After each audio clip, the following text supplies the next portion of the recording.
नमस्कार दोस्तों, आर के इंग्लिश सॉल्यूशंस में आप सभी का स्वागत है। दोस्तों, आज की इस वीडियो में हम एक इंडियन इंग्लिश राइटर मुल्क राज आनंद का एक बहुत ही famous work the lost child को डिस्कस करेंगे।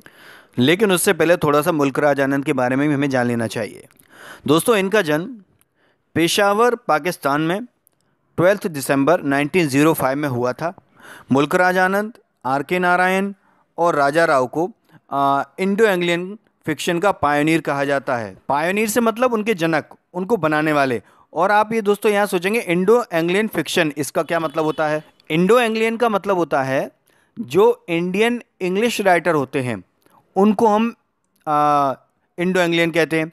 और जब यहाँ लिखा है इंडो एंग्लियन फिक्शन, मतलब भारत में जो इंग्लिश में फिक्शन लिखी गई है उसको हम ऐसे कह सकते हैं, इंडो एंग्लियन फिक्शन। तो इंडो एंग्लियन फिक्शन का जनक किस किस को कहा जाता है, इसका फादर किस किस को कहा जाता है? मुल्क राज आनंद, आर के नारायण और राजा राव को। ये दोस्तों मुल्क राज आनंद ने खालसा कॉलेज अमृतसर से पढ़ाई की थी और कैम्ब्रिज यूनिवर्सिटी से ये ग्रेजुएट हुए और वहीं से इन्होंने पीएचडी की थी 1929 में।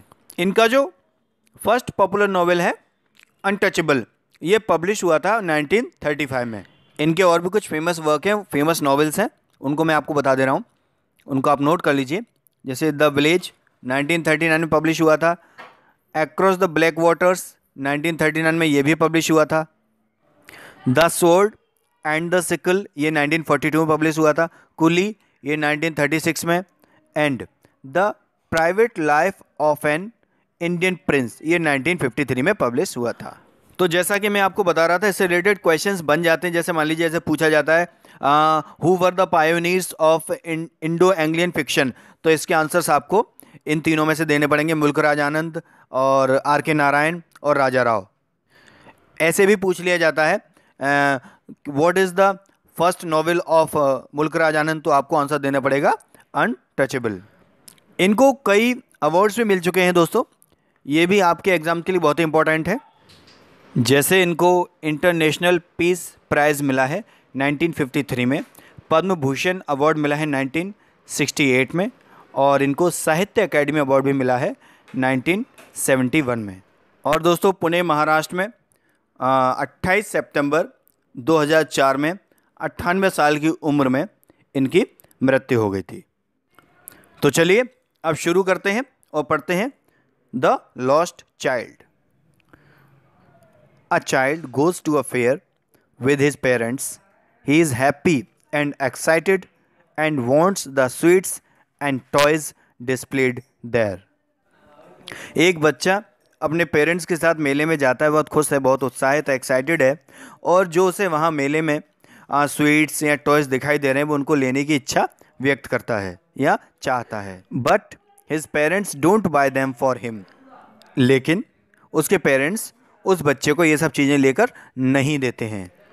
Y then does he refuse when someone else offers them to him, लेकिन जब कोई दूसरा व्यक्ति उस बच्चे को ये सब चीज़ें दिला रहा होता है तब वो बच्चा इन सब चीज़ों को लेने से क्यों मना कर देता है? तो ऐसा बच्चा क्यों करता है, चलिए शुरू करते हैं। बसंत ऋतु का मेला था, सभी लोग इसमें जा रहे थे, कुछ पैदल जा रहे थे, कुछ घोड़ों पर सवार होकर जा रहे थे और कुछ बैलगाड़ियों में जा रहे थे। मतलब जिसको जैसा कोई साधन मिला वो वैसे उस मेले में जा रहा था। एक छोटा बच्चा अपने माता पिता के साथ दौड़ा दौड़ा जा रहा था। वो बहुत एक्साइटेड था, बहुत खुश था। जब भी बच्चा चलते चलते पीछे रह जाता तो उसके माँ बाप कहते चलो आगे आओ। अब छोटा बच्चा पीछे क्यों रह जाता था? वह दुकानों में खिलौने देखने के लिए पीछे रह जाता था। जो पीछे अच्छे अच्छे खिलौने उसको दिखते तो वहीं देखने के लिए वहीं वो रुक जाता था। जब भी वो बच्चा कोई खिलौना मांगता तो उसके माता पिता मना कर देते थे और उससे कहते थे चलो कुछ और देखो।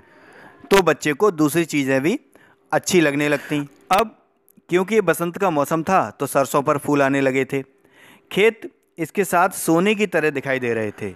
मतलब सरसों के जो पीले पीले फूल होते हैं तो वो आने लगे थे, तो उससे क्या हो रहा था, खेत बहुत सुंदर लग रहे थे, सोने की तरह चमक रहे थे।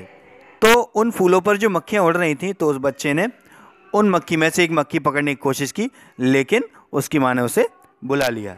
वह खुशी खुशी अपने माँ बाप के पास दौड़ कर आ गया। अब बच्चा तो बच्चा है, मानने वाला कहाँ है। फिर उसने क्या किया, कुछ वृक्षों, जो बहुत सारे पेड़ लगे थे, उनके झुंड में से कुछ फूलों की पंखुड़ियाँ उठा लीं और फिर वह बरगद के वृक्ष के चारों तरफ घूमने लगा, दौड़ने लगा। फिर क्या हुआ, फिर उसके माँ बाप ने फिर से उसे बुला लिया। अभी तक बच्चा रास्ते में था, अब माता पिता के साथ बच्चा मेले में पहुंच जाता है। मेले में तरह तरह की मिठाइयों की दुकान लगी हुई थी और जो मिठाई वाले थे वो आवाज़ लगा रहे थे, गुलाब जामुन, बर्फ़ी, जलेबी, इस तरह से मिठाइयों की वो आवाज़ लगा रहे थे।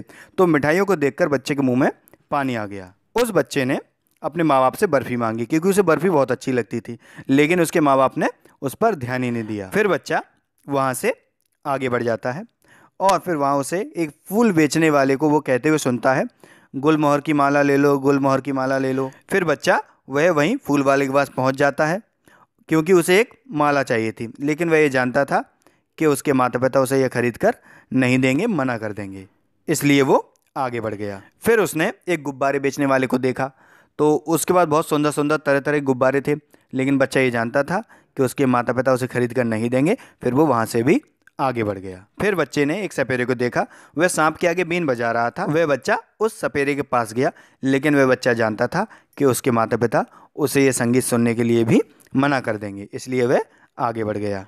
फिर उसे एक झूला दिखाई दिया, उसमें सब लोग आनंद ले रहे थे, बहुत सारे बच्चे, औरतें, आदमी झूला झूल रहे थे। उसने भी अपने माँ बाप से कहा कि मुझे झूला झूलना है, लेकिन उसे कोई उत्तर नहीं मिला क्योंकि वो बच्चा अपने माँ बाप से बिछड़ चुका था। अब वो बच्चा मेले में खो गया था। अब बच्चा इधर उधर भटक रहा था, उसकी बहुत बुरी हालत हो गई थी।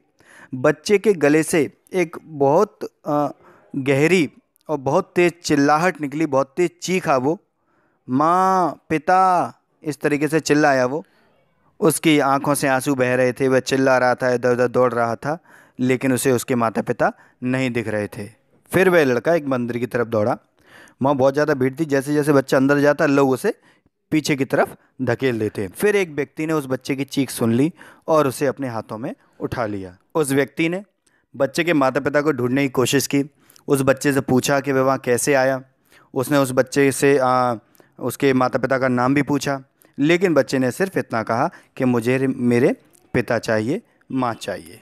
जब बच्चा नहीं माना तो व्यक्ति उसे झूले के पास ले गया और उससे पूछा कि आप घोड़े की सवारी करेंगे, लेकिन बच्चे ने सिर्फ इतना कहा कि मुझे मेरी माँ चाहिए।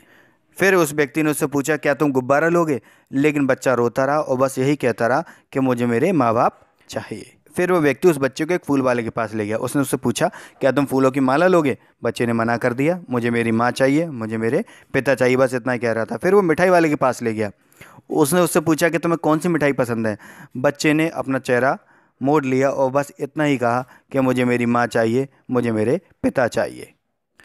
और इसी के साथ दोस्तों ये कहानी ख़त्म हो जाती है। तो उम्मीद करता हूँ इतना आपको समझ में आया होगा। तो चलिए मिलते हैं अगली वीडियो में।